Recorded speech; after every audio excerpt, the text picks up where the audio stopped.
Bismillahirrohmanirrohim. Assalamualaikum warahmatullahi wabarakatuh. Saya Fitri Suslawati. Di video ini kita akan sharing terkait anatomi dan fisiologi dari sistem perkemihan. Outline kali ini kita akan membahas pertama terkait mikroskopis dari sistem perkemihan. Ya, ini dia, sistem perkemihan. Sistem perkemihan itu sudah pasti terdiri dari ginjal, adanya ureter, adanya vesika urinaria atau kandung kemih, dan adanya uretra. Nah, ini merupakan organ yang berperan penting bagaimana dari proses awal darah itu diproses menjadi urin sampai urin itu dikeluarkan. Nah, ini kita lihat ginjal ketika kita zoom ya. Tampak sekali bentuk ginjal di sini seperti kapsul ya, kapsul kidney. Nah, ada garis-garis di sini, ini adalah korteks. Korteks fungsinya sebagai pelindung dari organ-organ yang ada di ginjal ini. Nah, ini ada renalis medula, ini ada piramid renalis. Nah, piramid-piramid ini bentuknya seperti segitiga ya. Nah, di dalam piramid-piramid ini ada banyak sekali nefron-nefron, bahkan berjuta-juta nefron. Nah, nefron ini nanti jika di-zoom lagi akan tampak berbagai organ-organ lagi yang lainnya. Nah, seperti yang berbentuknya corong-corong di sini, ini adalah kaliks minor. Kaliks minor ini nanti fungsinya untuk menyalurkan urin yang sudah terbentuk dari proses filtrasi, reabsorpsi, dan sekresi yang dilakukan oleh nefron ini, dia akan bertemu di kaliks mayor. Kaliks mayor itu adalah kumpulan dari 1 sampai dengan 3 atau lebih kaliks minor. Nah, di kaliks mayor ini urin yang sudah diserahkan dari kaliks minor itu akan dilanjutkan menuju pelvis renalis dan dilanjutkan menuju ureter sampai ke kandung kemih dan dikeluarkan dengan refleks berkemih melalui uretra. Nah, ini dia kita lihat ginjal. Ginjal pada saat tampakannya dari anterior, di mana ginjal sebelah kanan ini dia jauh lebih rendah ya bila dibandingkan ginjal sebelah kirinya. Kenapa? Karena di atas ginjal sebelah kanan ini ada namanya organ hepar ya, untuk ruangnya hepar seperti itu. Nah, ini adalah bagian dari tulang iga. Jadi ginjal itu ada di sela iga ketiga ya, dari bawah gitu. Nah, ini dia bentukannya ginjal. Ginjal pada orang dewasa itu biasanya memiliki berat 11,5 sentimeter dan panjangnya dan lebarnya itu 6 sentimeter dengan ketebalan 3,5 sentimeter dan beratnya sendiri ginjal itu dia bervariasi, ada yang dari 120 sampai dengan 170 gram. Kalau kurang lebih dipersenin itu 0,4 dari berat badan.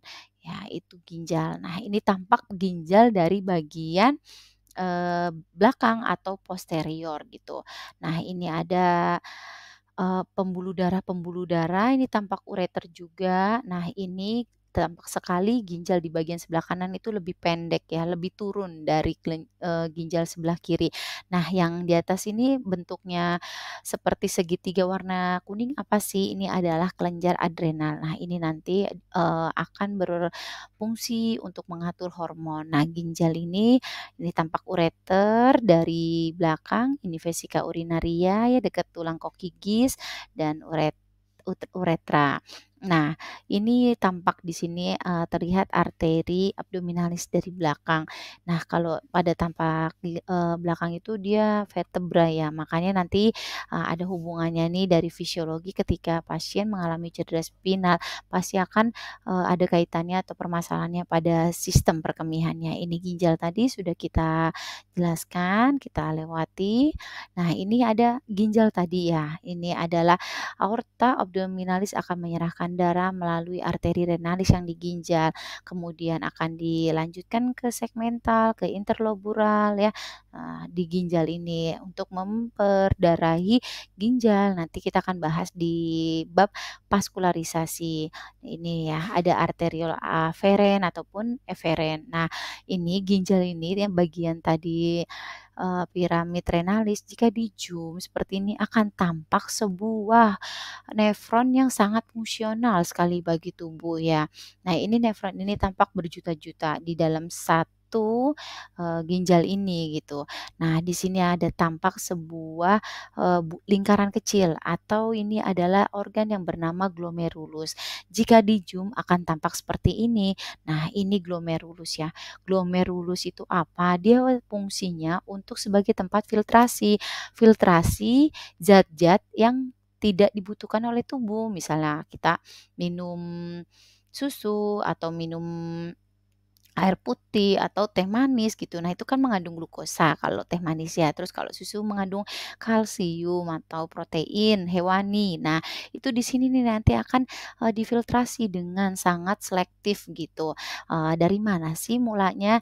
Nah, kan misalnya ini dari aorta abdominalis ya, perdarahan darah yang dibawa dari pembuluh darah dari perut. Nah, itu diserahkan nih melalui arteriole aferen, diserahkan ke dalam glomerulus. Katanya si aorta abdominalis tadi ini saya serahkan sebanyak 1.200 mili darah, dilakukan filtrasi. Nah, darah yang sudah masuk ke sini dipilah-pilah dulu nih, yang ada air, ada apa namanya, glukosa, terus ada bilirubin, ada urea juga.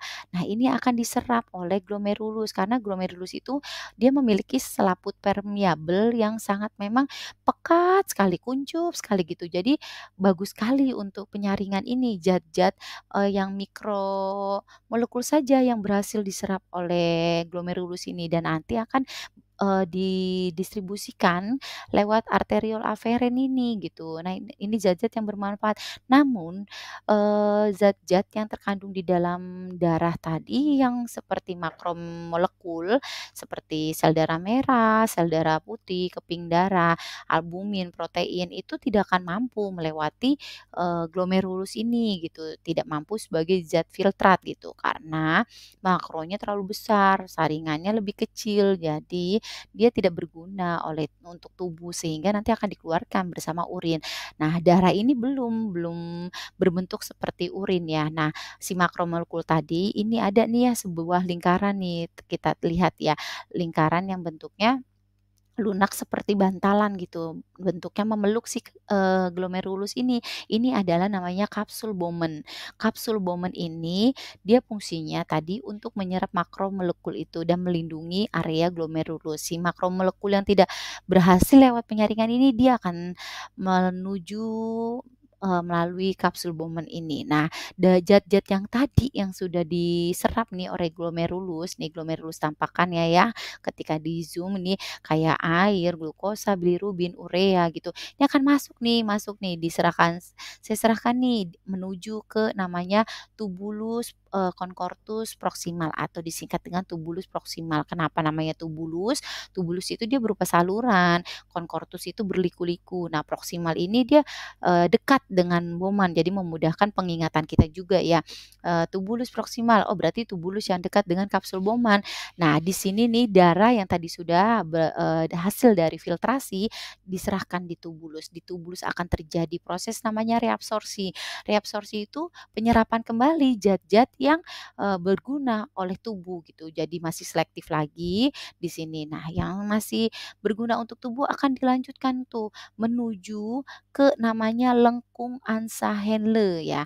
Nah, lengkung Ansa-Henle ini dia bagian organ yang melewati perbatasan. Jadi di nefron ini ada 2 tempat perbatasan nih, kita lihat garisnya ya, garisnya. Ini ada korteks dan ini ada medula. Nah, inilah dia nih, kalau kita lihat dari tampakan nefronnya, ini glomerulus, dia akan masuk tuh ke tubulus proksimal. Dari tubulus proksimal dia akan menuju nih lengkung Ansa-Henle ya, dia bentuknya meliuk seperti itu ya.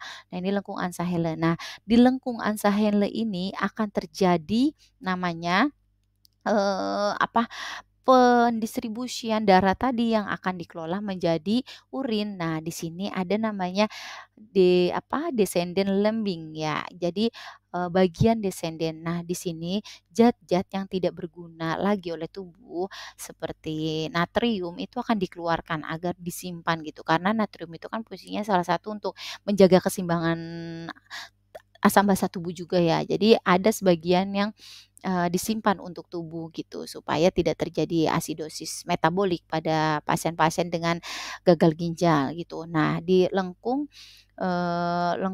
descendant ini akan terjadi tekanan yang hipotonis gitu. Jadi konsentrasi zat terlarutnya itu, menurun ya gitu. Nah, dilanjutkanlah darah tadi, menuju lengkung Henle di bagian descendant. Nah, di descendant di sini yang darah tadi itu sudah mulai menjadi urin gitu ya atau air. Nah, di lengkung descendant ini dia terkenal sekali lengkung Ansa Henle descendant merupakan bagian yang memang sudah terbentuk urin gitu. Nah, ketika sudah terjadi pembentukan urin, urin itu akan dilanjutkan tuh ke tubulus concortus distal atau tubulus distal. Tuh saluran yang berliku-liku yang jauh dari kapsul Bowman ya, distal ingat distal nih berarti dia jauh. Nah, disinilah siap-siap proses untuk si urin yang sudah terbentuk menjadi urin itu akan didistribusikan atau dikeluarkan bersama dengan, zat-zat pembuangan melalui apa? Melalui kaliks minor. Nah, kaliks minor itu tadi yang di sini ya, yang ada percabangan seperti corong-corong kecil, dia akan dari sini ketemu, dari sini ketemu, dari sini ketemu, dari sini ketemu, dari kaliks minor ini ketemu, kaliks minor ini ketemu, kaliks minor ini, dan begitu.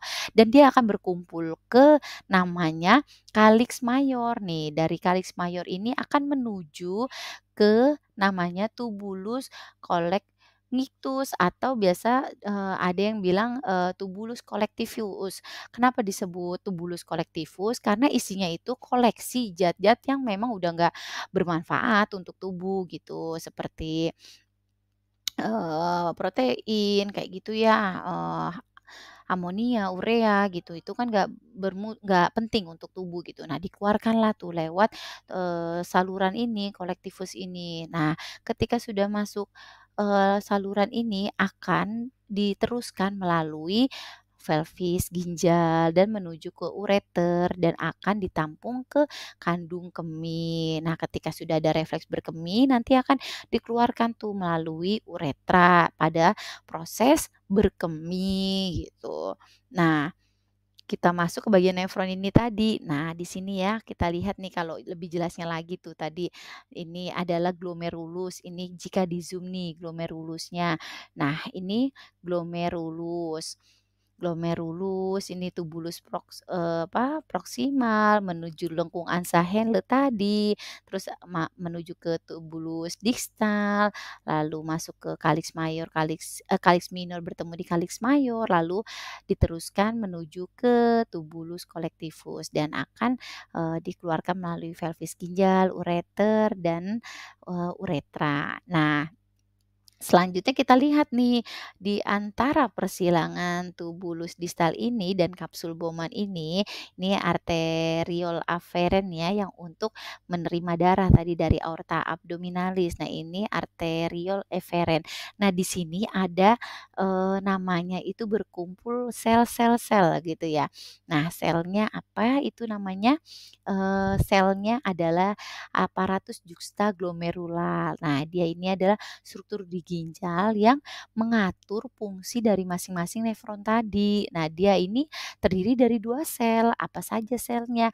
Ada sel makula densa nih ya yang kuning ini, ada sel granular yang posisinya dekat arteriole afferent ini. Nah, si sel makula densa ini berada dekat dengan tubulus distal. Nah, atau vascular pole yang mendekati, kutub vaskularnya.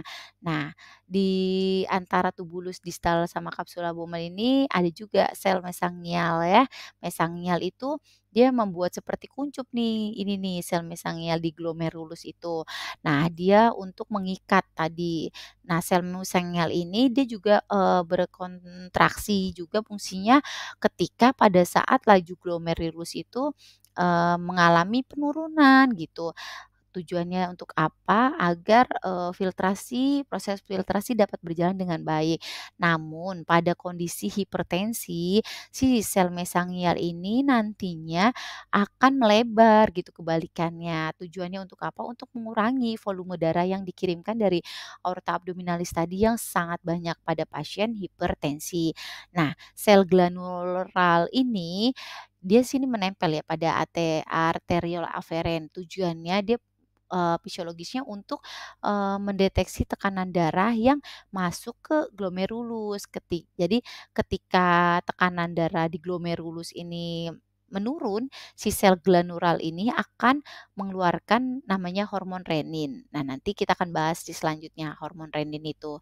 Nah, sel makula densa ini dia sebagai pendeteksi nih dari kadar NaCl kalau di dalam tubuh itu berkurang gitu. Nah, salah satu penyebab yang menyebabkan kadar natrium di dalam tubuh berkurang itu pada pasien-pasien dengan hipertensi. Nah, si sel makula densa ini dia akan memberikan support nih atau memicu si sel, granular ini untuk, "Hai sel granular, tubuh sedang kekurangan natrium nih, ayo kamu untuk memproduksi natrium itu. Nah, sel granular ini akan memproduksi NaCl dengan bantuan sistem renin angiotensin aldosteron. Nah, di sini juga kita terlihat nih adanya namanya base membrane ya. Base membrane itu dia sebagai tempat, untuk, filtrasi juga, menseleksi zat-zatnya juga nih ada sel-sel podosit juga ya di sekelilingnya ini ya. Nanti dia sangat ber berpengaruh terhadap glomerulus itu ketika ada inflamasi atau terjadi, penyakit kayak misalnya glomerulonefritis, sklerosis ya. Nah, ini masih berkaitan dengan tadi si glomerulus. Nah, ini nanti bisa menggunakan rumus, Cockcroft-Gault dapat digunakan untuk memperkirakan GFR dan, memasukkan usia sesuai dengan umurnya. Nah, ini kalau misalnya laki-laki masukkan saja umurnya, misalnya ini 140, 140 ini sudah merupakan nilai baku dari sana, 140 misalnya umurnya laki-laki 30, berat badan saat ini 50. Terus dibagi 72 dikali hasil dari kreatinina. Nah, nanti didapatkan, nah nih, berapa sih gitu. Nah, kalau pada wanita itu dikali 85 ya. Nah, ini salah satu contoh kasus tinggal dimasukkan saja nih hasil-hasilnya. Nah, didapatkanlah nih hasilnya, dari LFG-nya itu 10,72. Nah, kita lihat nih stage berapa nih, si Ibu SA ini yang usianya 50 tahun. Nah, ketika ngelihat stage-nya nih lihat laju dari glomerulusnya tadi ya. Oh dia di rentang 0 sampai 15 berarti sudah masuk ke stadium, stage 5 ya atau end stage renal disease ESRD ya. Nah ini dia atau bisa nanti menggunakan ada aplikasi kalkulator tinggal memasukkan aja ini penghitungan secara manual gitu. Nah, ini tadi glomerulus filtrasi rate ya, ketika darah diserahkan nih, lewat arteriol, aferen tadi dari aorta aorta abdominalis, dia akan menuju ke glomerulus ini. Nah, di sini nih, ada namanya jumlah, dia mendapatkan cardiac output dari jantung, 20 sampai 25% gitu. Nah, kita sepakati biasanya kita, renal blood flow saja ya, karena di glomerulus itu kan hanya plasma aja gitu, mikromolekul yang kecil yang bisa diserap. Jadi kayak makromolekulnya nggak usah kita hitung gitu. Jadi di sini ada, renal plasma flow, dia hanya, jumlah plasmanya saja yang kita hitung ya. Jadi rumusnya itu RPF sama dengan RBF dikali 1 dikurang HCT atau jumlah hematokrit. Jadi 40 sampai 50% itu rumusnya. Nah, kita ambil 50% ajalah, 50% dikali 1.200 tadi, jumlah darah yang diserahkan dari aorta abdominalis ke glomerulus itu. Nah, 20%-nya itu dikali 600 sama dengan 120 mili. Jadi, nilai normalnya laju dari glomerulus rate ini adalah 120 mili per liter mililiter per menit. Namun ada referensi yang menyebutkan 125 mililiter per menit, tidak apa-apa. Nah, 20%-nya itu dari mana? Karena 20% itu tadi, kalau kita, sepakati bersama ini hanya plasmanya. Nah, 80% itu dibawa oleh arteriol aferen. Nah, ini kekuatan-kekuatan dari glomerulus. Ini pada saat, terjadinya tekanan darah di kapiler glomerulus, dia mendorong filtrasi. Nah, tekanannya itu 55%. Nah, tekanan osmotik itu, dia melawan ya, melawan filtrasi itu ya, 30 milimeter air raksa. Nah, tekanan hidrostatik di kapsul Bowman-nya sendiri ini yang bulat ini yang bentuknya seperti memeluk glomerulus, dia melawan filtrasi kan dia tekanannya 15. Nah, tekanan filtrasi untuk mendorong filtrasi jadi totalnya ada, 10 milimeter air raksa. Nah, ini ureter. Ureter itu merupakan saluran tipis atau kecil terpanjang yang dimiliki oleh sistem perkemihan. Dia fungsinya untuk mengalirkan, urin yang sudah, jadi dari hasil filtrasi, reabsorpsi dan sekresi ya. Kemudian akan memasuki nih di sini di ujung ureter itu ada namanya sphincter. Dia akan membuka sphincternya masuk ke dalam vesika urinaria. Nah, ureter ini dia dipersarapi oleh sistem saraf, parasimpatis. Jadi ketika ada refleks berkemih di sini, ini dia tidak akan terasa seperti itu. Nah, ini adalah uretra. Nah, ini ureter jika diperbesar ya, ada lumennya, ada membranosanya ya, ini mikroskopisnya. Terusnya ini vesika urinarianya tadi. Nah, jika di-zoom vesika urinaria tadi kan urin sudah masuk nih ya, vesika urinaria atau, kandung kemih atau buli-buli. Nah, ini terlihat sekali nih otot-otot, musculodextrusor-nya nanti fungsinya sebagai kontraksi ketika sudah ada berkemih itu. Nah, ini jika ditampaknya. Nah, ketika urin sudah terisi ada literatur yang mengatakan 150 cc sampai dengan 200 sudah memiliki refleks untuk berkemih. Nah, di vesika urinaria itu ada 2 sphincter nih nanti, ini sphincter interna dan ada sphincter eksterna. Nanti akan dipersarapi dari torakal 10 sampai 12, ada dipersarapi juga sakrum 2 sampai dengan 4. Bagaimana caranya berkemih gitu ya. Terus ini ada uretra, uretra perempuan sama laki-laki. Laki-laki itu lebih panjang dari perempuan uretranya, fungsinya untuk mengeluarkan urin ya. Kalau laki-laki itu ada uretra, ada 3 macam. Nah, ini dia, bentukannya nih jika di-zoom mikroskopisnya seperti ini uretranya. Oke, sekian presentasi dari saya, sharing-sharing terkait anatomi dan fisiologi, semoga bermanfaat. Wabillahi taufiq walhidayah. Wassalamualaikum warahmatullahi wabarakatuh. Alhamdulillahirabbil alamin.